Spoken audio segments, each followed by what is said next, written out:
What up, fam? So, here's another quote.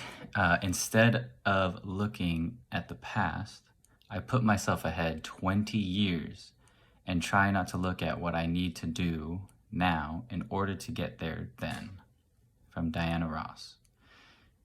This is awesome, right? And it kind of goes along with, the journey, not the destination, right? Somewhat. So, what I gather, what she's saying is, instead of looking backwards, right, like trying to figure out, like, okay, what did I do in the past that worked? She puts herself 20 years ahead and tries to look like what she needs to do in 20 years when she is 20 years older. What does she need to do to get to where she was, to where she is now, 20 years later? Sorry if that's confusing, but basically, put yourself 20 years ahead and tell yourself right now what you need to do.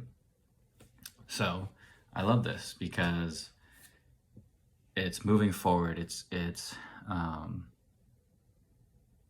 puts you in a place where you are who you want to be, and it puts you in that mindset so that what you tell yourself to do 20 years before, those are the things you need to do now, right? That's kind of like the roadmap that you need to follow.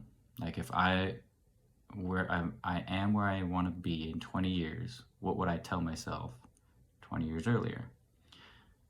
Super powerful. And I think if a lot of people start doing that, and it doesn't have to be 20 years, it could be 10 years, 15 years, whatever it may be, and it doesn't even have to be years, right? You can say what I tell about a lot of my clients, like when we're going over where they want to be emotionally, where they want to be like relationship-wise, where they want to be weight-wise, strength-wise, all those things. Like if you were X, Y, and Z right now, what would you tell yourself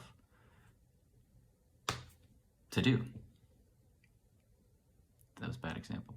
If you are where you are, if you are what you want to be, X, Y, and Z, in 10 years, in 15 years, in 20 years, what would you tell yourself to do right now, in this moment? And then it gets you into that frame of mind, like, oh wow, I already have what I wanted. Okay, what should I have told myself before? Get to work, never give up, like things like that. It gets you into that frame of mind where you can start to come from a place of where you've already gotten it. So I think that's really, really important and well needed in this time. So, any questions, comments, concerns, put them down below and stay tuned.